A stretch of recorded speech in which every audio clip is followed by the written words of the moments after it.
é isso aí, minha gente. Vamos lá. É hora de começar a nossa live de 29 de janeiro. O mês de janeiro está indo embora já. Primeiro mês do ano está indo embora. Muito bem.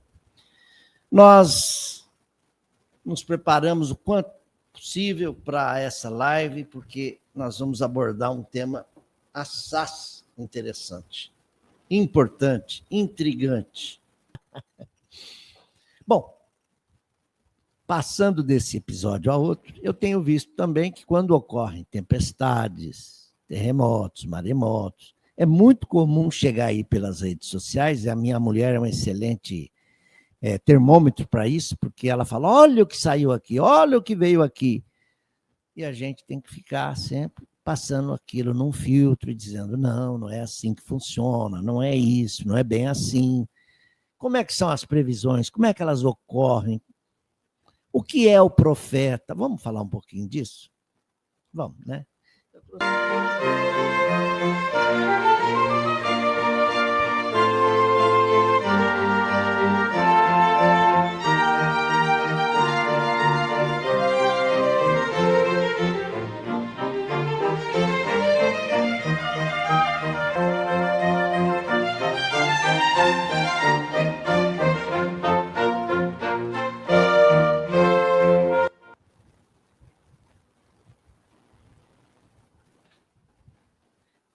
Voltei, a vinhetinha está aí.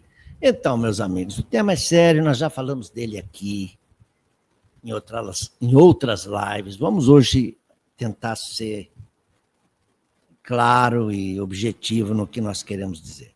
É que as profecias, que hoje o termo ganhou o significado de predição, fazer uma predição, avançar ao futuro, uma previsão que vai acontecer amanhã, depois da manhã, daqui 10 anos, 20, 30. No início, não era bem assim. Profecias eram manifestações dos profetas, aqueles que falavam em nome de uma entidade. Essa entidade, para os gregos, eram deuses. Apolo, Diana, etc.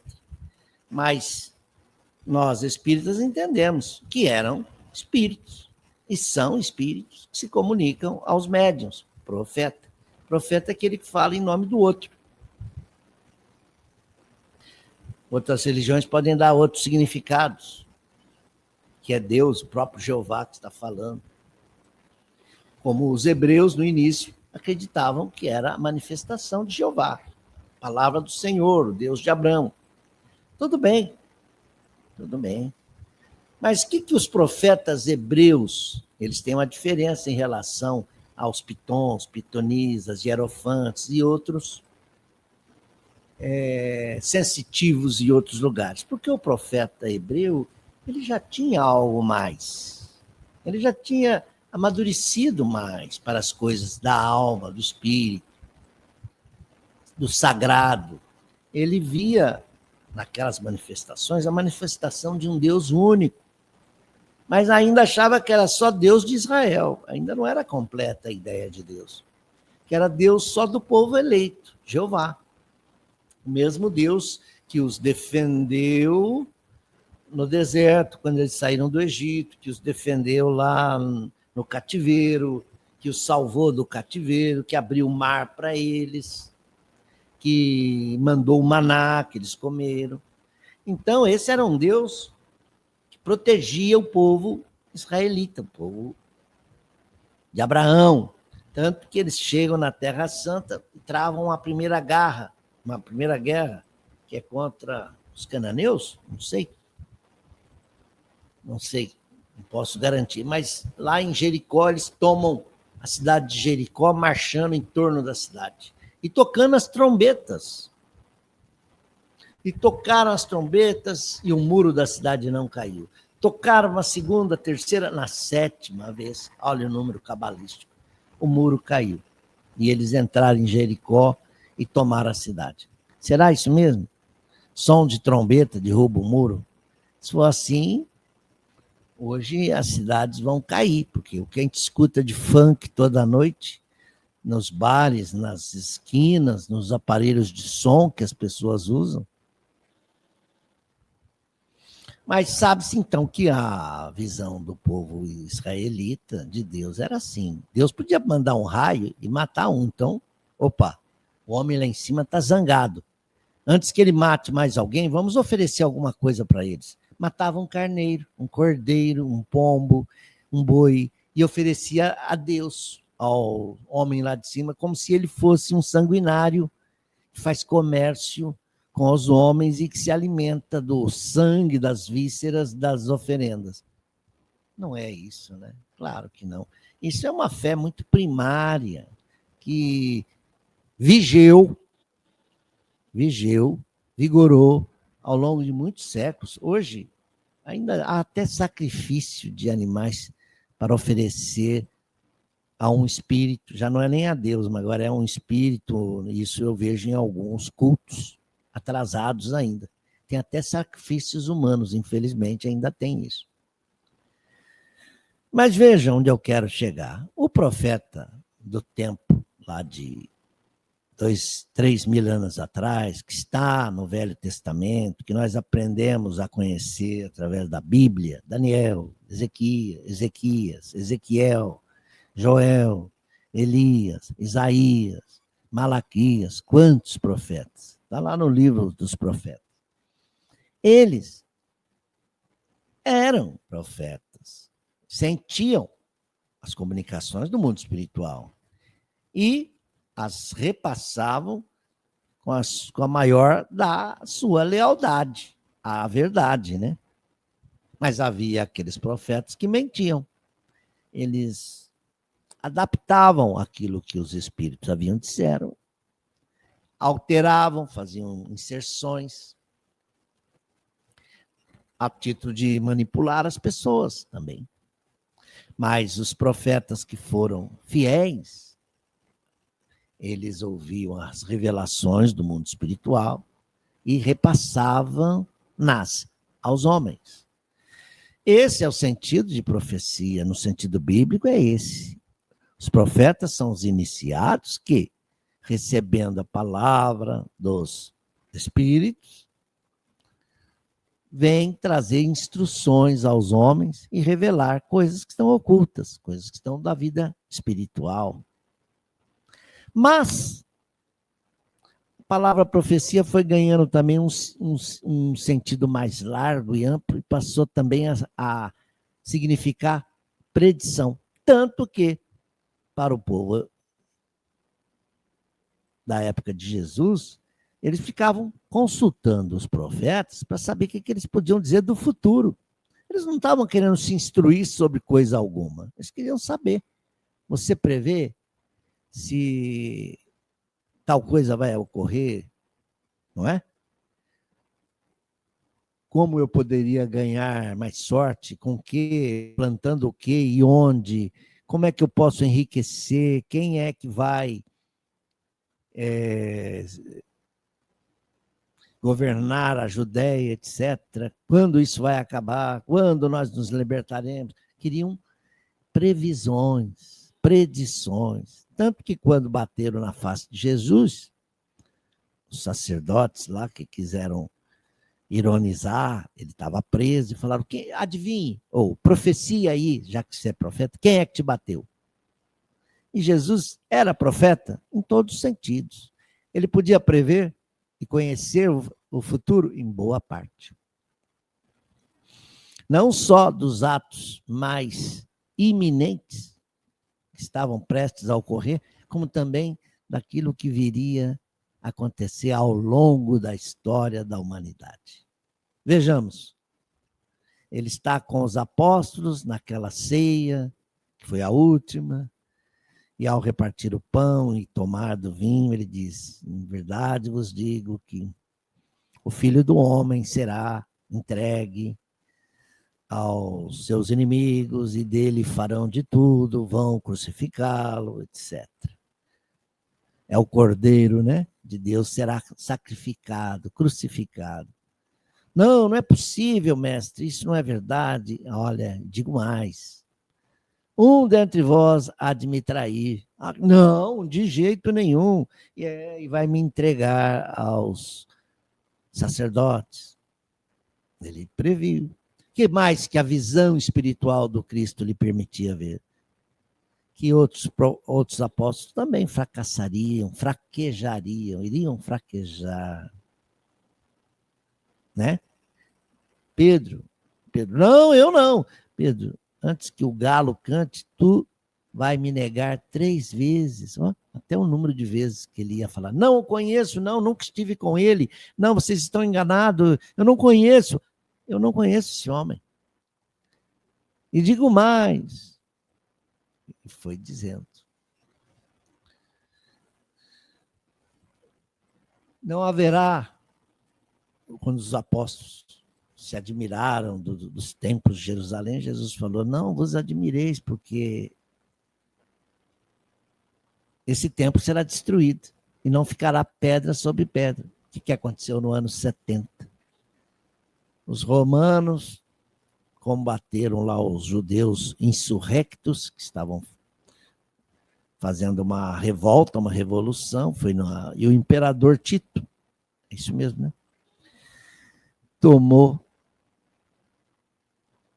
a cidade de Jerusalém e houve uma dispersão, os judeus fugiram, morreram, alguns ficaram lá escondidos lá no Monte de Massada, é uma história triste, um dia a gente conta.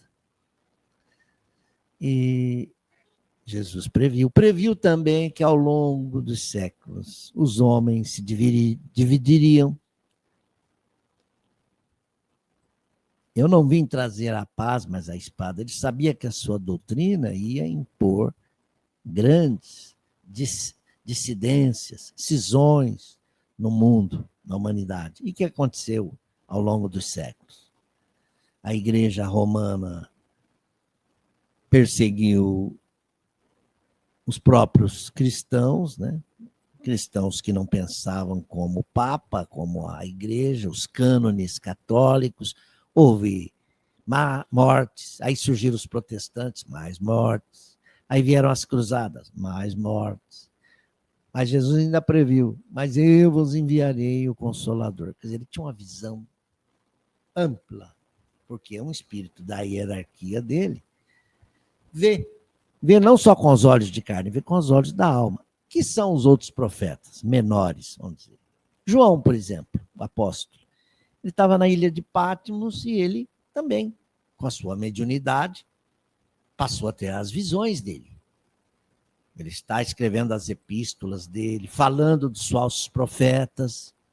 Numa epístola de João, na primeira epístola, ele fala, não acrediteis em todos os espíritos, em todos os que te falam, mas certificai antes se esses espíritos vêm em nome de Deus ou não.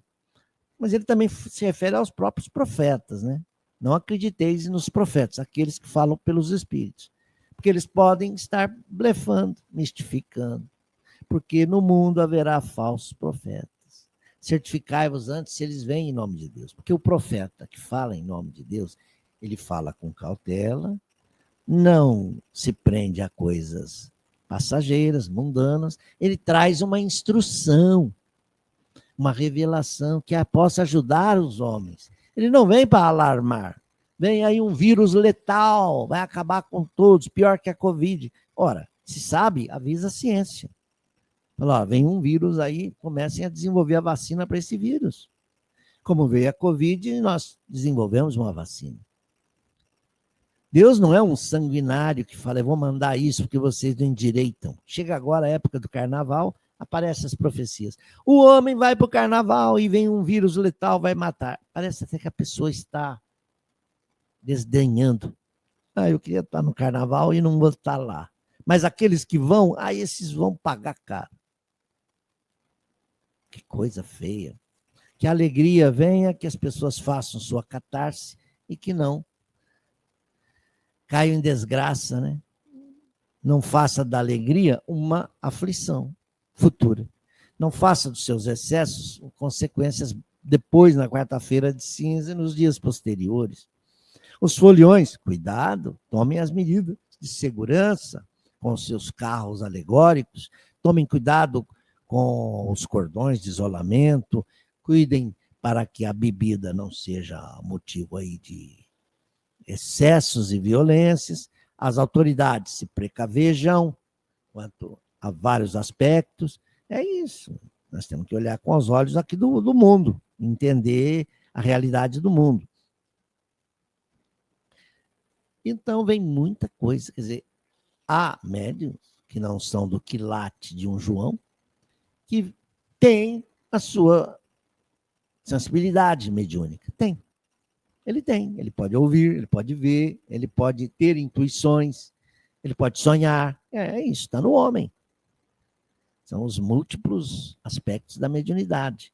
Se ele conhece o espiritismo, opa, é uma coisa boa.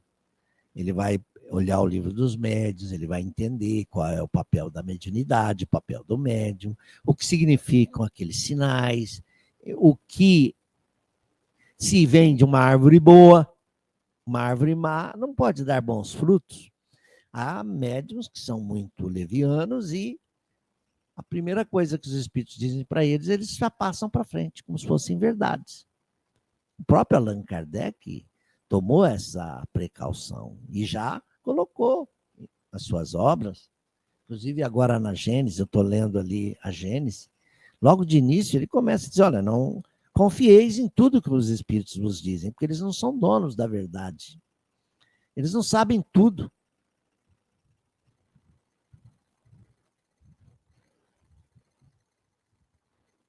Vou começar a mostrar uns slides, né? A minha carona aqui vai cansando vocês, né? Então, no Evangelho, na gente, em vários pontos, ele fala aos espíritos, eles vêm nos ensinar uma revelação, então eles precisam estar em consenso. Se um deles disser uma coisa, um dos espíritos da falange, o outro disser outra, epa, isso aí tem que ficar de molho. É o princípio da concordância universal do ensino dos espíritos. Então, ele passa na peneira. E vieram. Allan Kardec lidou com muitos médiuns, vinham mensagens de vários pontos da França e até de fora da França, das colônias francesas, etc., até de outros países mesmo. E ele passava pelo crivo. Olha, isso aqui vamos deixar de lado, porque o São Luís não confirmou, o Erasto não confirmou, não vimos nada que se repetisse em outro lugar, vamos com cautela. E ele fez muito bem, porque senão ele teria também fracassado na sua missão. Ele teria trazido uma doutrina cheia de pontos falhos, e, no entanto, o Espiritismo é uma doutrina monolítica, uma coisa, revelação mesmo, que você pode seguir. E percebe que isso é uma revelação para a humanidade. Mas vejam, Kardec, então, passava pelo crivo, os espíritos disseram. E há, inclusive, algumas mensagens que ele fez questão de publicar na revista Espírita, para mostrar que era uma furada. Falou, olha, esse espírito está dizendo isso, está se passando por Napoleão. Vamos ver por que não é Napoleão. Esse aqui está se passando por São Vicente de Paulo, não é. Vamos trazer para os tempos atuais. No Centro Espírita, a gente recebe mensagem. E eu já vi gente receber Bezerra de Menezes, assinar. Doutor Bezerra de Menezes. Em outros lugares eu vejo Bezerra. Bezerra.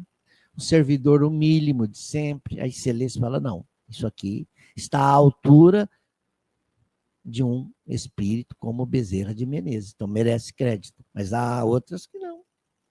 Na internet, agora chegamos. Os falsos profetas da internet. Hoje ficou muito fácil publicar, divulgar. E há, todo dia, médiuns e médiuns aparecendo. Eu já vi uma médium, eu falei com uma ET, olha, e ela é seguida por muitos espíritas, hein? Não vou citar o nome.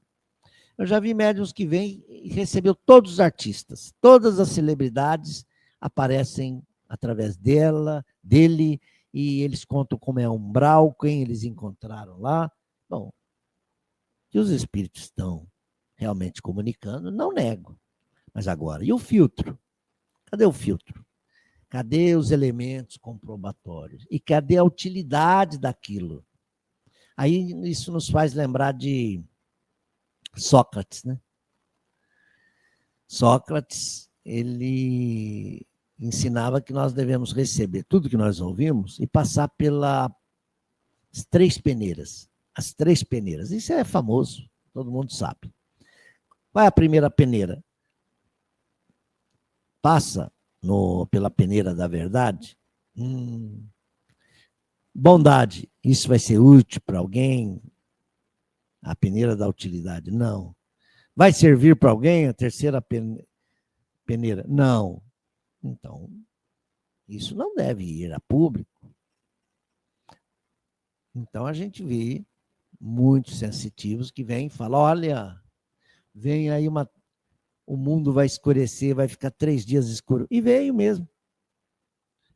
Houve uma erupção num vulcão aí no Chile, aquela fumaça chegou até aqui, escureceu o céu. Tem ocorrido também queimadas gigantes na Austrália e os aviões não puderam pousar. Tamanha fumaceira no céu. Então, cuidado, alto lá. O médium, ele pode ter uma visão e interpretar errado. Nós estamos perto aí de uma Copa do Mundo e muito provavelmente vão aparecer aqueles médiuns da Copa do Mundo e vão apontar quem vai ser o campeão.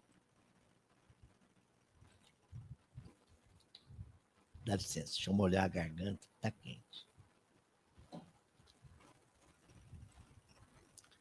Ele, na visão dele, ele vê lá muitas bandeiras de uma determinada cor e ele se engana. Ele pensa que é a bandeira da Itália e não é. Pode ser do México. A Itália nem está na Copa, né? Nem vai estar na Copa. Ele engana. Ele pode ver um time de camisa amarela festejando e falar: o Brasil vai ser campeão. Não era, era a Suécia, camisa amarela. Ou um outro time de camisa amarela. Ou vai ver que a Alemanha decidiu, para homenagear o Brasil, vestir a canarinho, como aconteceu em 2014. Os alemães resolveram pôr a camisa do Flamengo, da cor, daquele tipo, rubro-negra, para jogar contra o Brasil no Maracanã, e ganharam, né? Ou foi no Mineirão, na verdade. Então, nós tomemos os cuidados. Eu vejo médicos que falam, eu estou vendo tal coisa, certo, mas interprete. João, lá na ilha de Patmos, ele via pássaros de metal, podia ser os aviões de hoje, mas ele não conhecia avião ainda, mas ele chegou bem perto. Bolas de fogo que descem sobre a terra, as bombas, os mísseis. Michel de Nostradamus, já ouviram falar dele? Deixa eu pular esse slide aqui, vou pular esse outro. Aí as catástrofes chegando. Michel de Nostradamus, vamos falar um pouquinho dele. Volta e meia a gente vai ver as profecias dele. E não é que algumas já se cumpriram. E elas foram feitas em 1500 e pouco. Nostradamus viveu de 1510 a 1557. Viveu 50 anos. No início do século XVI. Na época ainda das grandes navegações, na época das conquistas aí da América, né, do tráfico de escravos. Ele podia também fazer previsões do seu tempo, mas a gente vê ele fazendo previsões para frente, muito para frente. Ele está... A gente vê quem era Michel de Notre Dame, ele quis dar esse tom aí de língua latina e mudou para Nostradamus, mas é Michel de Notre Dame. É um francês, um astrofísico francês. Ele estudava as cartas meteorológicas, cartográficas, melhor dizendo, e observava as coisas da ciência. Um espírito muito versado em astronomia devia dizer muita coisa no ouvido dele. E ele escreveu as Centúrias, um livro de profecias, está aí do lado, né? Acho que é a capa do livro, onde ele, em quadrantes ou quadraturas, não sei como é que é o nome, ele escreveu Centúrias, ele foi escrevendo em versos tudo o que ele via. Os espíritos falavam, ele ia descrevendo. Então ele mostrou o quê? Cidades sendo engolidas, que a maré vai avançar, e o nível, a gravidade. Ora, ele nem conhecia a lei da gravidade ainda, a força das marés, mas ele já estava fazendo ilações desse tipo. Mudanças climáticas ele não podia imaginar, mas ele via grandes hecatombes, tsunamis. Então, você pode ver que não está errado, né? Ele viu morte de papas, previu, e elas ocorreram. Bom, mas que todo mundo vai morrer, vai, né? O papa vai morrer, mas ele previu quem sucederia quem e quanto tempo no de pontificado. Eu não me detive muito para ler as profecias dele, mas ele fala uma também sobre um rei da Inglaterra que não vai governar muito tempo, que não vai ficar no trono muito tempo e que vai morrer logo. Eu vi lá que é o rei Charles.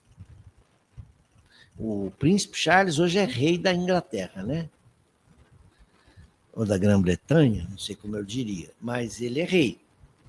Ele faz o papel de chefe de Estado. Não é chefe de governo, mas é um símbolo da monarquia britânica. O Charles sucedeu a rainha Elizabeth, morreu há alguns anos, né? 4 anos atrás, 3, não sei mais. Um funeral que durou 8, 10 dias, né? O príncipe Charles, hoje rei Charles, apareceu com câncer. E sabe-se que ele está tratando do câncer. É um câncer severo. Então, que ele vai morrer, vai. Agora, será desse que falava Michel de Nostradamus? Porque também, na história da igreja, teve aqueles casos clássicos que ocorreu com o Padre Pio. Eu me lembro do Divaldo contando, Divaldo Franco, e depois eu li também. Isso está nos anais da igreja, está na história. O sucessor de um papa veio e morreu logo em seguida. E aquele que nunca esperou que fosse ser papa foi chamado no segundo conclave e assumiu o papado. Nós estamos vendo coisas acontecer. Muito provavelmente, isso já passou na retina, na visão de várias pessoas. Eu posso ter uma intuição. Olha, estou com a intuição de que vai chover forte mais tarde. Vou levar um guarda-chuva. Profetizei? Pode ser. Mas aí, nós precisamos entender que nós podemos, sim, até prever fenômenos da natureza. É isso que eu quis mostrar com esse slide aqui. Stephen Hawking, não sei se eu escrevi certinho o nome dele. Ele é aquele cientista inglês, britânico, que tinha um problema neurológico e aquilo foi agravando, ele ficou numa cadeira de paraplégicos, se comunicava só com um pequeno botão, depois ligado a um sintetizador, depois nem isso era possível. Mesmo assim, ele continuou produzindo, era um astrofísico inglês, desencarnou em 2015. O tempo passa tão depressa que a gente já não sabe, né? Mas o Stephen Hawking, que teve família, teve uma vida saudável por um tempo. Depois foi agravando o quadro dele. Ele era um ateu, pelo menos ele se manifestava com relação à criação, às obras do céu, das estrelas, do universo, como um fenômeno puramente físico. E ele escreveu alguns livros interessantes, Uma Breve História do Tempo. Ele falou sobre os buracos negros. Ele é importante, isso que eu quero dizer. E ainda hoje eu vejo, às vezes, no site aqui do UOL, dizendo: o que está acontecendo hoje foi previsto por Stephen Hawking há 35 anos atrás. Ele previu algumas coisas. Hoje, estudando o movimento dos astros, você pode prever quando vai passar o cometa de Halley de novo, que é de 76 em 76 anos. E a última vez que ele passou, não faz muito tempo, ninguém conseguiu ver, mas ele passou. Stephen Hawking, ele faz previsões. A meteorologia hoje pode fazer previsões, e acerta, a maioria das vezes acerta. Olha, vem um ciclone aí, próximo fim de semana ele está vindo na direção tal. Quando a moça do tempo aparece na televisão, ela mostra as massas de ar se movimentando, fotos de satélites. Ela fala, isso que o satélite nosso está mostrando aqui indica que aqui tem um centro de baixa pressão, ali tem um de alta, e aqui é um corredor, um cavado, esses ventos virão, sinal que as temperaturas vão cair, e cai mesmo. Você pode esperar que vai cair. Ou que virão chuvas na região tal. Inclusive, as populações hoje começam a se precaver de inundações, porque sabem que virão. Algumas comunidades já não constroem suas casas em determinados lugares, porque ali é uma região interditada, com risco de queda. Isso é prever o futuro? Não deixa de ser. Em A Gênese, Allan Kardec, aliás, é uma obra que a gente está estudando lá na nossa casa espírita. E também por internet. Quem quiser pode entrar lá, Associação Espírita Vandir Dias, que vai ver lá nossas lives de terça-feira. Eu e mais 2 colegas estamos estudando o livro da Gênese. Nós estávamos iniciando a leitura lá e apareceu o que Allan Kardec coloca ali, porque a Gênese estuda as predições e os milagres de Jesus, mas segundo o Espiritismo. Estou até com ele aqui. E é curioso que essa edição da LAC tem um erro na capa. Não sei se vocês percebem aí. Em cima da Gênesis, vocês conseguem ler aí? Não sei, está saindo ao contrário para vocês. Está escrito aqui, os milagres e as previsões segundo o Espiritismo. Eu assustei. É a Gênese, os milagres e as predições segundo o Espiritismo. Pode ser sinônimo as palavras? Podem. Mas o certo que o autor escreveu foi predições. Na capa, ainda bem que o erro foi só na capa, com apresentação e notas de Herculano Pires. Uma capa bonita, tal, mas um erro grave desse no título, não pode, né? Eu, como revisor, eu ficaria escandalizado, envergonhado. E pior que acontece, viu? A gente erra. Erra, sim. Mas voltando, no livro A Gênese, Allan Kardec começou a mostrar que, para Jesus, com a sua visão espiritual, e ele era um homem que estava no corpo e fora do corpo quase o tempo todo. Ele tinha sua visão alargada. Então, ele sabia que lá na frente tem um homem com um jumentinho amarrado, vai lá, peça licença a ele, tome o jumentinho, traz que o filho do homem precisa. E assim ele entrou em Jerusalém, montado num jumentinho. Ou então ele chega num lugar e fala, vá até lugar, tem uma pessoa assim, vai lá e diga isso. Jesus, predições, já disse. Ele saberia que ao longo da humanidade muita coisa ia acontecer. Haverá choro e ranger de dentes. Ai de ti, Jerusalém. Ainda fez previsões sobre Jerusalém, que não recebe, não acolhe os seus profetas. Quantas vezes eu quis te proteger sob as asas, como a galinha faz com seus pintainhos, tu não me ouviste. Pois então, haverá então muita dor. Há de lastimar muito Jerusalém. Até que dizeis, piedade, Senhor, Senhor, piedade. O que acontece? E que aconteceu com Israel nesses 2000 anos? Meu Deus, nos últimos 150 anos, quantas tragédias. E ainda ocorre. Jerusalém é um palco, é um barril de pólvora sempre, porque a cidade é a capital das religiões. Então, lá no Templo de Jerusalém, por exemplo, tem a mesquita muçulmana dentro dos muçulmanos. Do outro lado, você entra, aí é o lado cristão. Do outro lado é o lado cristão ortodoxo. E do outro lado, lado dos judeus. É muito sensível aquela área. Aquela área é muito sensível. Mas voltando, os milagres de Jesus também. Até os milagres, hoje, você estudando as leis dos fluidos, você entende que Jesus não derrogou nenhuma lei da natureza. Até Lázaro, que ele ressuscitou, Lázaro não estava morto, tecnicamente morto, não. Clinicamente morto, não estava. Estava num sono cataléptico. Agora, quando ele ressuscita a menina lá, Talita Cum, levanta-te, a menina também era uma morte aparente. Se não fosse assim, Jesus dizia, olha, enterrem seus mortos e deixe que os mortos enterrem seus mortos, porque ela vive espiritualmente e é por aí. Aí tem a viúva lá que tem um único filho morto, mas não estava morto, ele resgatou. E para que essas criaturas meio mortas aparecem no Evangelho? Para darem testemunho da grandeza de Jesus. Cego Bartimeu. Os apóstolos perguntavam, mas quem pecou, ele ou seus pais? Olha aí, o princípio da reencarnação está aí.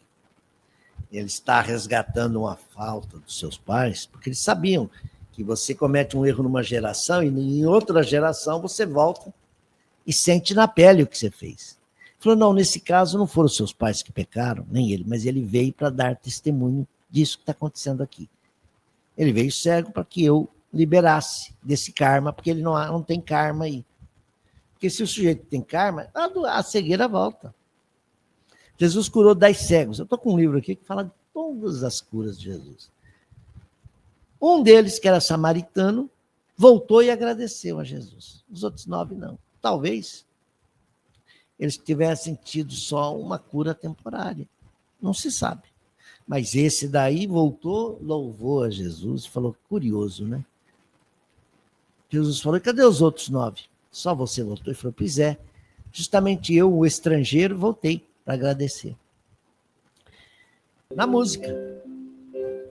Amanhã será um lindo dia, da mais louca alegria que se possa imaginar. Amanhã redobrada força, pra cima que não cessa, há de imperar o amanhã, mundo de regeneração. Amanhã está toda a esperança, por menor que pareça, de ver o dia raiar. Amanhã, ódios aplacados, temores abrandados, será pleno, será pleno.